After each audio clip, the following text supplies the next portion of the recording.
As we stand before you today, you will know what we know as we learn it. It is important to the law enforcement community that stands behind me. Whether it's our churches, our synagogues, our mosques, our temples, we are going to provide you protection. We're increasing security. Won't discuss publicly all provisions, but we're going to continue to make public safety our highest priority. I would also like to emphasize we need to continue to be aware of mental health issues in our community, indications that mental health played a role in an early investigation. I want to also ask the public not only keep the victims in their prayers, the suspect's family in our prayers. There was a lot of pain exhibited yesterday and being felt today.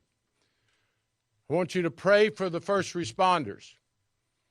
The two gentlemen that neutralized the suspect yesterday, a TABC officer and an HPD officer, did not go to work yesterday morning planning to have to use their weapons. They're suffering today. They need our prayers and our counseling. And in closing, let me thank the men and women of every agency that's represented up here today, and some are out in the field. I speak quite often about collaboration of our law enforcement agencies in our community. I want the public to know, I want Houstonians to know that we have every level of government represented here today, led by our fine, outstanding Chief Fenner. The scene yesterday was hectic, but people came together, agencies, all the agencies representing law enforcement in our community at the state level and at the federal level. It's an ongoing investigation, but that's the way cooperation is supposed to work. And to the Houston community, we feel, as we stand before you today, the community's unity. That's what great communities do. We don't start pointing fingers. We don't worry about who's going to get credit for work. We come together. This is a great community, great people, but with the first responders that showed up at the scene and have worked all night long and have an ongoing investigation. Let's keep our first responders. We want to assure Reverend Osteen's church that we understand the trauma that they went through to those families. We want them to understand everybody was doing everything they could on the scene yesterday, the reunification of the families. We had families separated from their children. So this is what collaboration and unity and dedication to public safety provides. Let's continue to support the first responders. We'll be very transparent as we go forward. And with that message, I would like to yield to Chief Fenner. Thank you very much, Mayor. Good afternoon, everyone. I want to first thank all of my colleagues, and that includes all the men and women on the front line. The mayor hit some points of the collaboration and the difficulty in the scene yesterday, but very proud of everybody who showed up, and we got everything under control. I want to ask for prayers for a 7-year-old kid who's fighting for his life. And questions came up yesterday about him, and I think that what we need to do for him is pray. He's still in critical condition, fighting for his life. The last report I got, the 57-year-old male who was shot has been released. I want to ask for continued prayers for him and his family, and all families involved. The Lakewood family, and the mayor spoke on it, but I spoke to Pastor Osteen this morning, and he would have been here, but his duty, his heart is with his congregation right now, trying to start the healing process, and we want to pray for them and our entire community. But as I said yesterday, I'll say it again. We go through tragic moments, but we're going to stand up as Houstonians, as like we always do with any tragedy. But we wanted to come here and provide an update on the incident of yesterday. And I just want to go over a few things, a few individuals who are here. Mayor Whitmire already spoke. I'm speaking, and Chief Pena will speak. The FBI SAC, Douglas Williams, will say a few words. TABC Director Kevin Lilly will make some remarks. The update on the actual investigation is going to come from our commander of homicide, Hazmat. We're going to follow up in Spanish with Commander Hector Garcia. Will probably just summarize everything that everybody's saying up here briefly. And then we'll go to question and answers. Also want to acknowledge the director of DPS, Gerald Brown, is here. Thank you. And also Harris County Sheriff Ed Gonzalez. And our district attorney, Kim Ogg, is here as well. And if I've missed out on somebody, you let me know. But a lot of work has been conducted and just since yesterday. And a lot of things are still going on. We will not be able to answer every question. Information that we do have, we'll share it with you if we can. But let's just take that into consideration. Also want to close out by saying it's important, as the mayor said, that our community, and not only religious institutions, all of our communities, we need to hold one another up in this moment and any other moment. We need to watch out for one another. And you'll see us out there, more visible presence. But behind those visible presence are true relationships where we communicate every day with everybody in our community that we possibly can. And we'll continue to do that. I'm going to step aside briefly and bring up Chief Sam Pena. Thank you, Troy. And thank you, Mayor, for bringing this group together. I want to first extend my gratitude as well to all the agencies that participated in this incident, the ones that we collaborate on a day-to-day basis, because again, it's about those relationships that are built ahead of time that ensures an efficient response to these types of incidents when needed.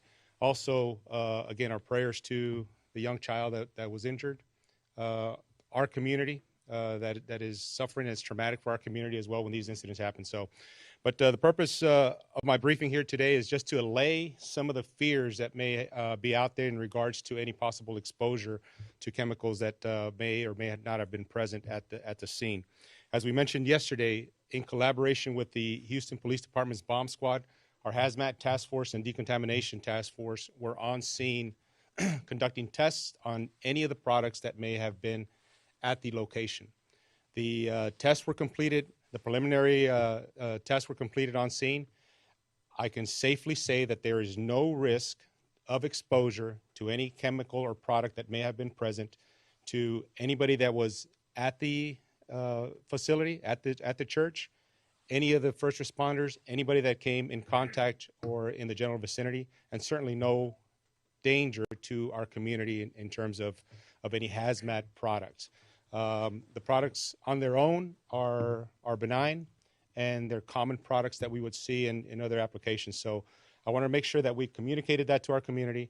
There was no risk of exposure or ill effect or hazard to our community as a result of any product that was out there.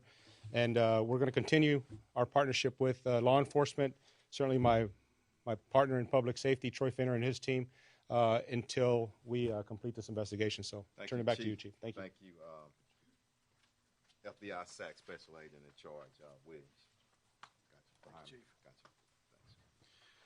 Thank you, Chief. Appreciate it. I'd first like to start by thanking all of the partners who are here today for a seamless response to the incident yesterday. Good afternoon. My name is Doug Williams. I'm the Special Agent in charge of the FBI's Houston Field Office. Unfortunately, we've always said that it's not a matter of if an active shooter event will occur in our city, but when. That when was Sunday afternoon, just before a service at one of the largest congregations, not just in Houston or Texas, but in the United States. We are extremely thankful for the quick response of the two officers working security at the church at the time that engaged the shooter. I think all of us here would agree that if it weren't for them, the number of casualties and victims would have been much higher. There is no doubt that their heroic actions saved lives. The FBI has been assisting our partners at the Houston Police Department with the investigation of the shooting at Lakewood Church since it immediately happened. We'll continue to assist them for as long as needed. The FBI is working with HPD to follow all logical investigative leads related to the shooting. As the chief just said, it's way too early to determine a motive for the shooter's actions, and we're not in the business of speculating. Our work is based on facts and evidence, and we're still in the process of collecting those facts and evidence. That process will take time. It is very common for the FBI to provide support to partner law enforcement agencies during an active shooter incident and in the immediate aftermath of a shooting. The FBI has an arsenal of local and national resources at our disposal that we can deploy. These include technical resources as well as personnel resources such as agents, investigative analysts, evidence response teams, victim service specialists, just to name a few. Yesterday, we deployed all those resources and will continue to support HPD for as long as it's needed. In the meantime, if anyone has information about Sunday's shooting at Lakewood Church that they'd like to share, we'd ask that you please contact the Houston Police Department and share the lead, as they are the lead investigative agency.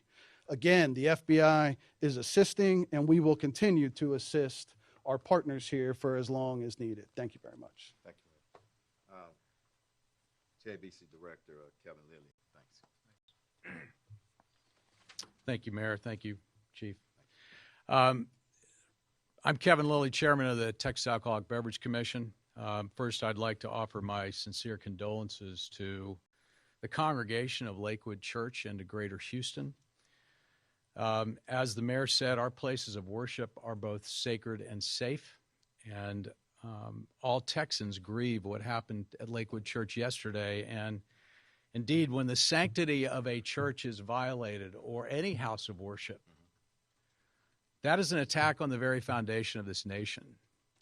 And so we are so grateful for the action of our Houston police officer involved, as well as TABC agent Adrian Herrera, who were the officers on the scene, and their actions working together to neutralize the suspect, as the FBI said, saved lives. You know, the term hero has been used today, and sometimes it's said flippantly.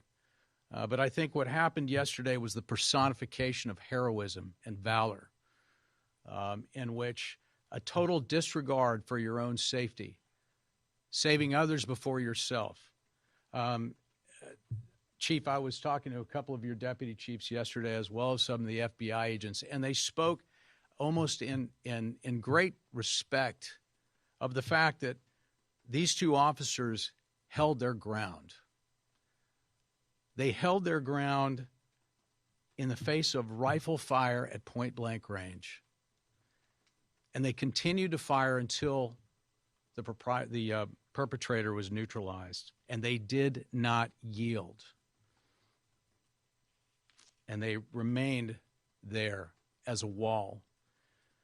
Agent Herrera and the HPD officer involved were a gauntlet. They were a wall that existed between worshipers and terror, between freedom of religion and murder. And we should all be mindful of the sacrifices that our men and women in law enforcement make every day. It is a profession of the highest honor. I just thought this morning that if your son or daughter came into your living room tonight and said, "Mom, Dad, I want to be a cop. I want to be in law enforcement," you should receive that request with reverence and respect, because these individuals place their lives on the line for us. It is an act of service unlike any other. And so I would like to thank Chief Fenner for your excellent, excellent work.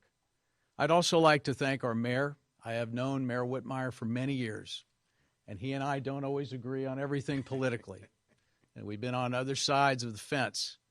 But I will say this, for as long as I've known him, he has always honored and respected law enforcement. Public safety, ladies and gentlemen, is one of the most critical things that we have. And I would say this, to elected officials that want to defund police, to elected officials that want to demonize law enforcement, I say they do so at their own political peril. And so we need to unify as a community to defend our men and women in the thin blue line. So I would just like to thank all of you here and to all the brave men and women who defend our city. Thank you very much. Commander? Hassig, homicide. Good afternoon. I'm Christopher Hassig, Commander, HPD Homicide, also leader of our Special Investigations Unit, last name Hassig. I just want to talk about the investigative steps, where we're at, what we've accomplished so far, and what we're going to be doing moving forward. All right. Please be mindful. We are approximately 24 hours into this investigation. It's very fluid, and the investigators under my Special Investigations Unit have been working around the clock and gathering information this entire time. So Sunday, yesterday, February 11th, at 13:53, at 1:53 p.m., we had an individual pull up in front of Lakewood Church on the west side of the building off of Timmins. She gets out of her white vehicle. She opens the door, pulls out the 7-year-old child out of the back seat, as well as a bag that is with her.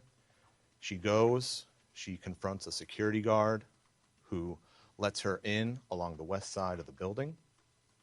At 1:55 p.m., she immediately starts firing inside of the hallway on the west side of Lakewood Church. She's in the hall, not in the sanctuary. Multiple rounds are fired by her, at which point Officer Moreno of the Houston Police Department, working an approved extra job at the location, as well as TABC Agent Herrera, return fire, and the exchange is all there on the west side of the building, in the hallway. Multiple shots are exchanged by all three. She eventually falls to the ground. The 7-year-old child falls to the ground as well from gunfire, one gunshot wound to the head. Like has been mentioned earlier today, he is in critical condition at this time. And at 2:07 p.m., she is pronounced deceased by Houston Fire Department personnel. Other things that we know at this point in regards to the investigation. Our shooter is identified by driver's license as Genessee Moreno, 36 years old, Hispanic female. There are some discrepancies. We do have reports. She used multiple aliases, including Jeffrey Escalante. So she has utilized both male and female names, but through all of our investigation to this point, talking with individuals, interviews, documents, Houston Police Department reports, she has been identified this entire time as female, she, her, and so we are identifying her as Genessee Moreno, Hispanic female.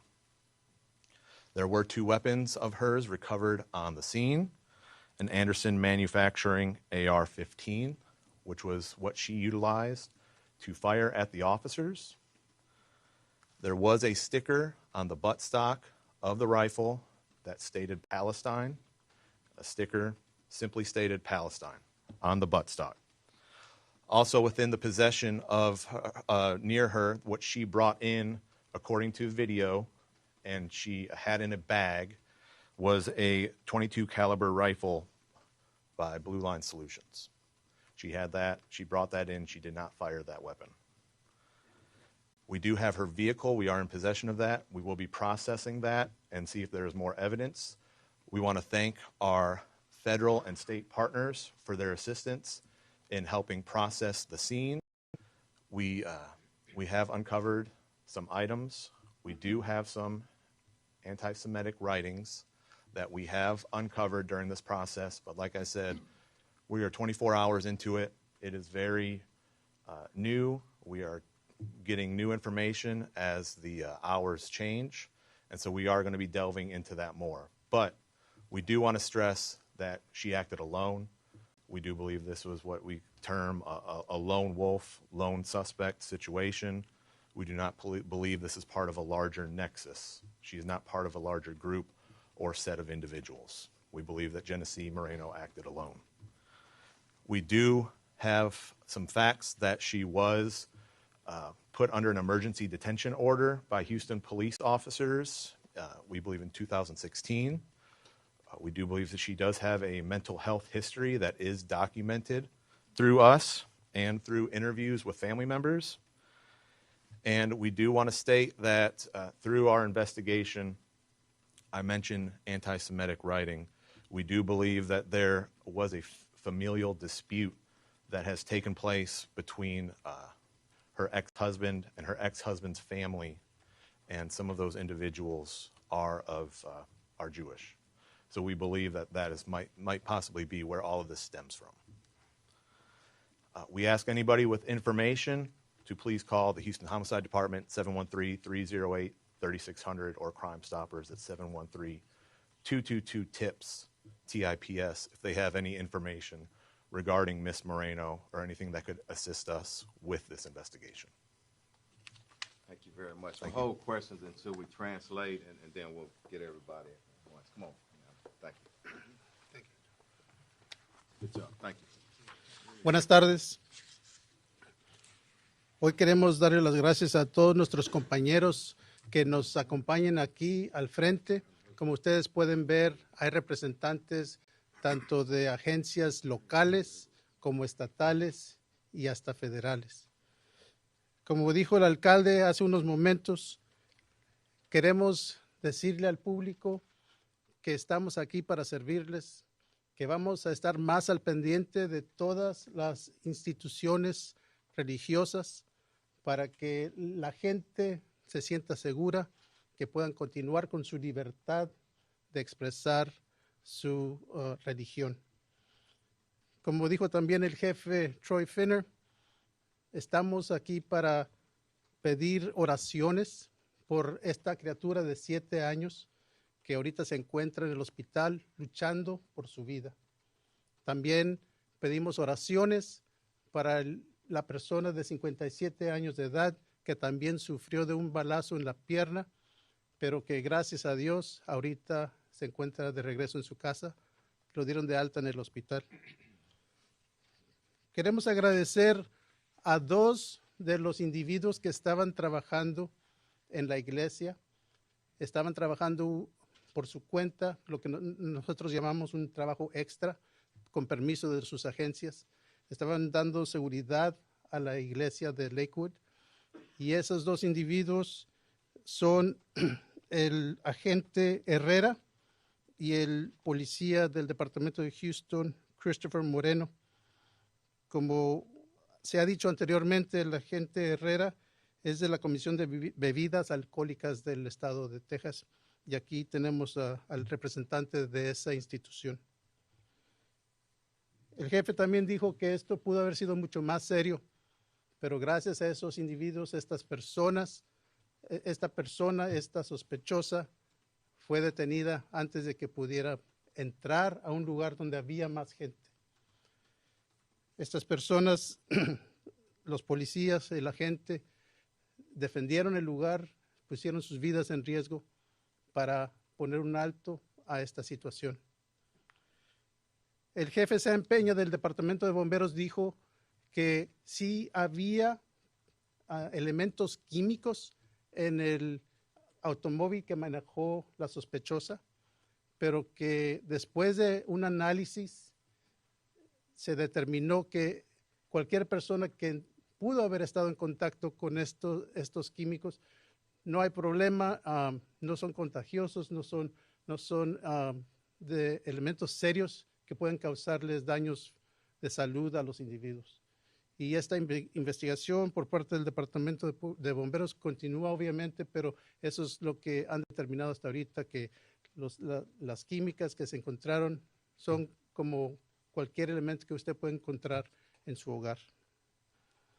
El agente especial al cargo del FBI de Houston nos dijo que ellos están aquí dispuestos a ayudarnos con cualquier apoyo que nos puedan dar, tanto en tecnología como en agentes que puedan ayudarnos, como legalmente, que también nos pueden ayudar para hacer toda la documentación legal necesaria. Y la persona al mando de la agencia de alcohol aquí en Texas, como acabo de decir, uno de sus elementos fue el que estuvo ahí en la iglesia. Está aquí para decirnos que está muy orgulloso, no solamente de su agente, sino de todas las personas, de toda la colaboración que está aquí presente. Por último, el comandante de la División de Homicidios, el comandante Hazmat, nos ha dado las últimas noticias de esta investigación. Lo que nos acaba de decir es de que esta persona se identifica como una mujer, es biológicamente y legalmente, según las documentaciones que tenemos, es una mujer, Genesse Moreno. Ella llegó a la iglesia Lakewood por el lado poniente u oeste del edificio. Venía con un niño de 7 años de edad. Entró a la iglesia por ese lado. Presentó un arma a un guardia de seguridad. Entró al edificio, pero afortunadamente se mantuvo ahí en el pasillo exterior y no se le dio oportunidad de entrar a donde había más gente, porque los dos agentes que les acabamos de mencionar, el policía del departamento de Houston como el agente, también la vieron, la detuvieron, tuvieron un intercambio de balazos y ella fue pronunciada muerta dentro del edificio y desgraciadamente, como ella había traído al niño de 7 años consigo, una de las balas le dio al niño en la cabeza y como dije anteriormente, ahorita está en el hospital luchando por su vida. También nos dijo el comandante Hazmat que han determinado de que hay algunas indicaciones de que esta persona sufría de problemas mentales. Inclusive el alcalde Whitmire nos acaba de decir que es muy importante ponerle atención a cuestiones de salud mental, porque esto pudo haber tenido algo que ver con este incidente. Por último, se encontró una segunda arma en una bolsa que tenía la sospechosa. Era un arma también tipo rifle que gracias a Dios no alcanzó ella a usarlo. Simplemente con el primer rifle que ella tenía fue cuando estaba intercambiando balazos con los policías y el agente. Y ella, como dije anteriormente, falleció en el lugar de los hechos. El niño está en el hospital. Hubo el tercer individuo que una bala le dio en la pierna y ahorita ya se encuentra de regreso en su casa. Por último, nada más queremos darle las gracias al público y a los medios de difusión por haber apoyado esta operación. Si alguien tiene alguna información sobre este incidente, por favor, háblenle a la División de Homicidios al teléfono 713-308-3600. Muchas gracias por su atención. Hold up. Thank you, Commander, and it's great to have a PhD Spanish-speaking commander. I want to thank you for what you do for all of us and the community. Let me say this before we open up for questions. A lot of people in this room, okay? Raise your hand and we're going to acknowledge. We're going to try to get to many questions as we can, okay? But we ask you to respect the process. It's easier that way, okay? Go ahead, sir. Chief Kevin Uzbek, ABC 13. Hey, You Kevin. and your main investigator mentioned that she got past a security guard on the west side of the building. Was there some sort of lapse of security that allowed her to get into the building? Was she not properly checked, like through a metal detector? No, we're not saying that at all. I think specifically she displayed or possibly pointed a weapon at that security officer and kind of forced her way in. So not saying a security breach at all, and that's an important question. We want to acknowledge security that they had around the church that day and all the days. Go ahead. Can you talk, sir, about the relationship between the suspect and the 7-year-old fighting for their life? I'll let the investigator say a few words on it, but we do believe it's a relative, and I think it's been confirmed that is the biological mother. And if I'm correct on that, and that it's the biological mother. Okay. We have a question about the weapon. This might be also a special agent in charge. We understand that she had a previous criminal background that showed she had a misdemeanor charge for a weapon that was taken away from her, and that the FBI also made question about a possible weapon she was going to purchase in 2023. How was she able to get a hold of these weapons? That's part of the investigation, and he can speak to that if you want really quickly. But that's the challenges that we have, and that's what law enforcement talk about all the time.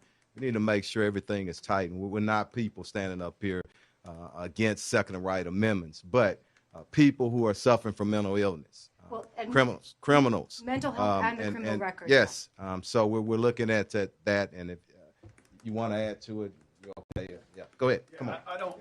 I don't really have anything to add. I think it's we're in the infancy stages of this. I completely understand. We want to know the motive, how she got the weapon, why she did this. We're not there yet. For procedural purposes, then, if and when the FBI does make an inquiry about weapons that are going to try to be purchased by someone who has a mental health issue and a criminal background, what do you do with that information then afterwards? So when that information comes through, the FBI will receive it, and then we share that with our local partners.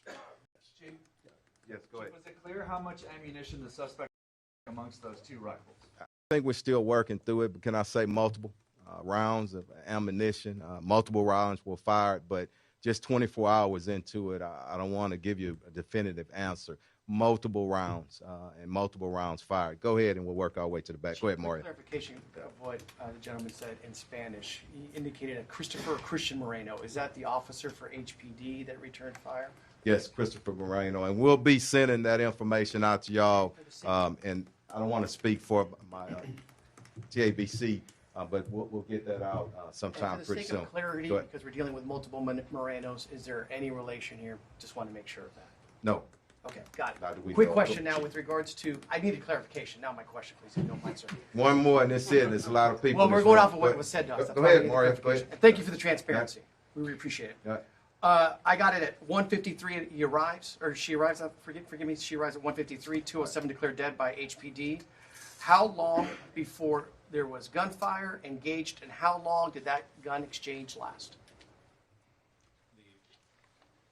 The shooting began almost instantaneous upon her entering the building, which roughly 1:55. Takes her a little over a minute to get in after talking with the security guard.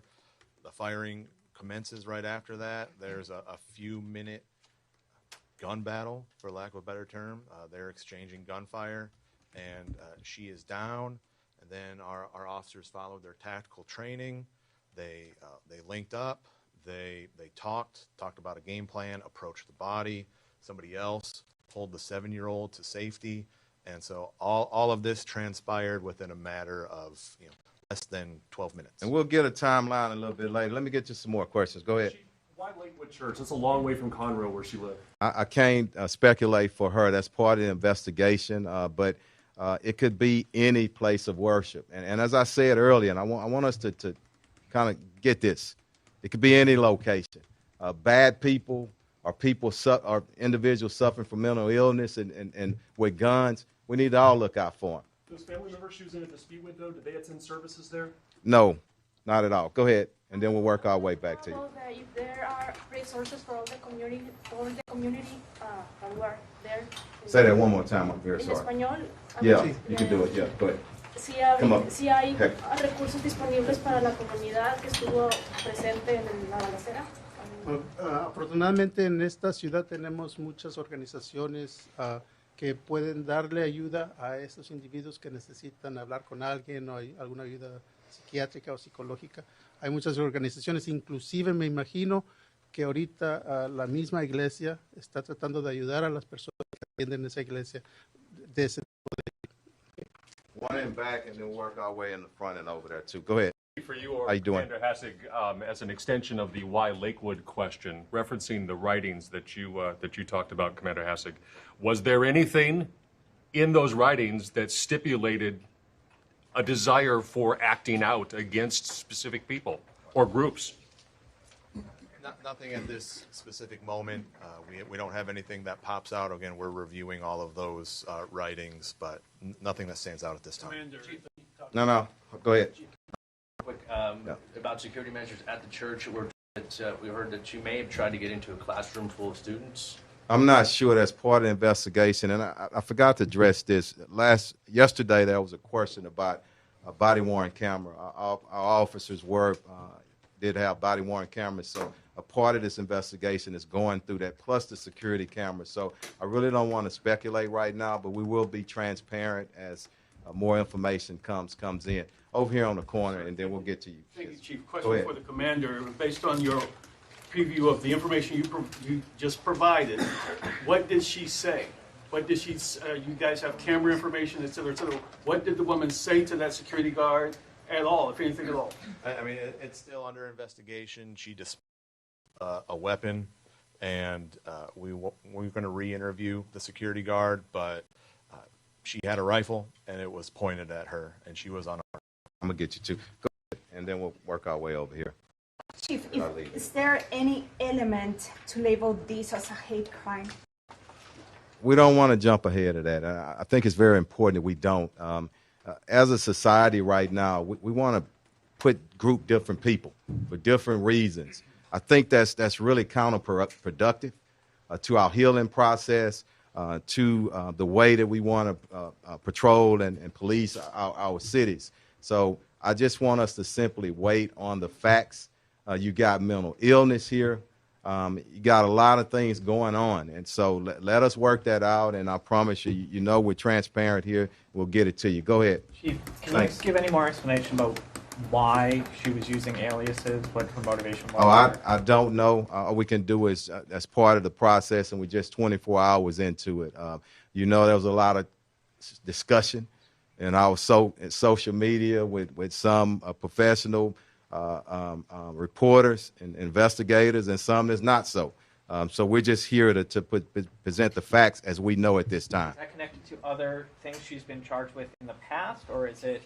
Yeah, we don't know at this time. We're still working on it. Go ahead, and then we'll come right here, and then back around. Do we know how many off-duty officers between HPD, TABC, other agencies that were already at the church, and between those two officers who opened fire, do we know which one of the two or both of them actually took the suspect down, and as well as who shot the 7-year-old? That's part of the investigation. I know that both of them did discharge. But give us some time to review the videos, and whatever we have by our officers, body-worn cameras, we'll put that out within 30 days. So. Do you know how many officers were already at the church working detail duty? Yes, they were actually working there. No, but how many total besides? I don't know right now. Yeah. Chief, have you uncovered any? Chief, have you uncovered any direct connection between the suspect and Lakewood Church at this point? Perhaps divorce counseling she may have been undergoing there. We don't know. That's part of the investigation, and that's something too that we will share right here, and then we'll work our way back around to you. This suspect was clearly on law enforcement's radar. Is there any indication that police had more opportunities to intervene in other ways sooner? You're saying on that radar, what does that mean? Well, in terms of the known mental health issues in the past. I don't want to cut you off, but I don't know if that's an accurate. But she did have a history, if you want to say that. But there are millions upon top of millions of people who have a history. And to your question and answering it, the response is that we all need to continue to work together. Neighbors, family members, getting that information up to us, in a timely manner where we can be proactive and prevent it. I think that's where you're going, but I just don't have all the facts right now. Go ahead, sir. Yeah, the grandmother in the house with the suspect, was she taken into custody this morning or just transported to the hospital? No, I think she was possibly transported to the hospital. Let me say this, and according to my commander, she and a few other members have been really cooperating with the investigation, and that's why I asked for prayers for everybody. Can you imagine what family members are going through? Okay, go ahead, ma'am. Chief, I don't. Yesterday, I know this question was asked, but I want to circle back on it. It's the idea of how the young boy was shot, was hit with a bullet. I know it's difficult to talk about, but can you explain to us how that went down? Was she using him as a shield? Was he still holding onto her hand? I don't know right now. Again, once we have a chance to view that video, and y'all know, whatever we have to show, we'll show it, but we just don't know right now. Another question that comes up, and let's be out front with it.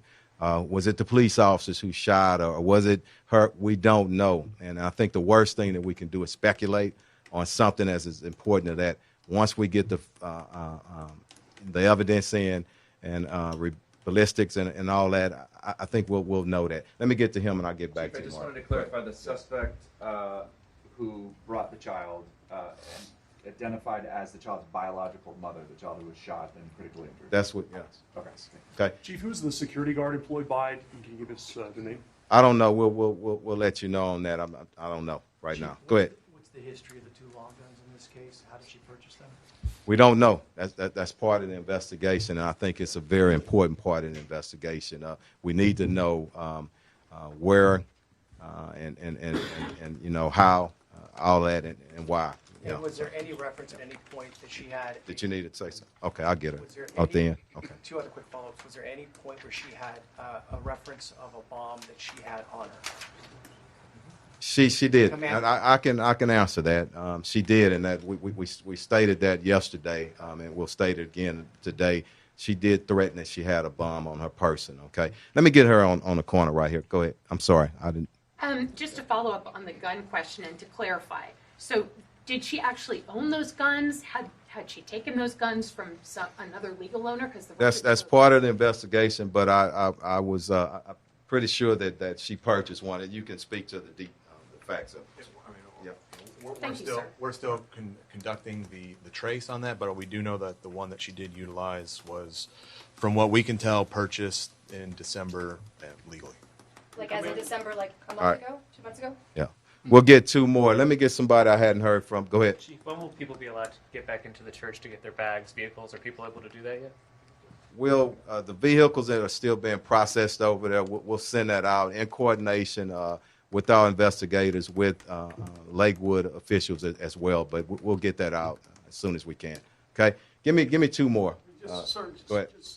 Was there any indication, Chief or the Commander, from your investigation thus far, that there had been a direct threat or concern within the confines of Lakewood, that emails or what have you regarding this woman and that location? No, sir. You mentioned the writings. You mentioned the writings and the stickers. Was the shooter at all wearing any type of garb or any kind of messaging on the body? I really don't know right now, and we'll it's 24 hours. When we determine it, we'll share it with you. Okay.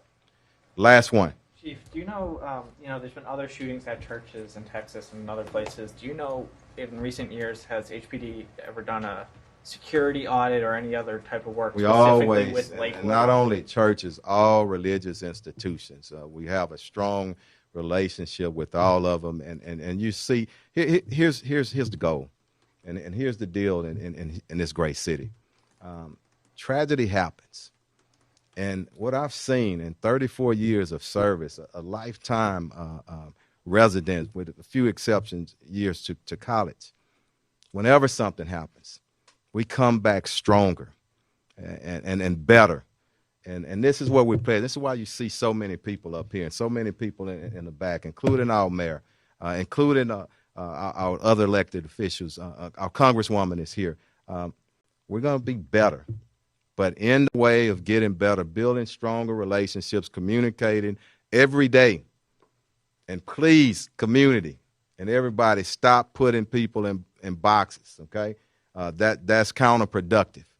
Good people should line up with good people, whatever faith, whatever community, and all of us working together, and that's what we tend to do. But look, it's been a long day and especially for my investigators, and let me acknowledge them. I know they're somewhere in the room for the hard work all of our homicide investigators do each and every day. But thank y'all for being here, and we tried to answer as much as we could. So thank y'all. All right.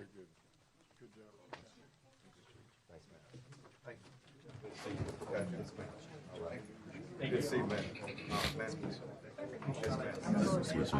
Appreciate you, man. That's a long time. Yeah. Hey, guys, thank y'all. Thank you very much. Thank you. No. Thank you.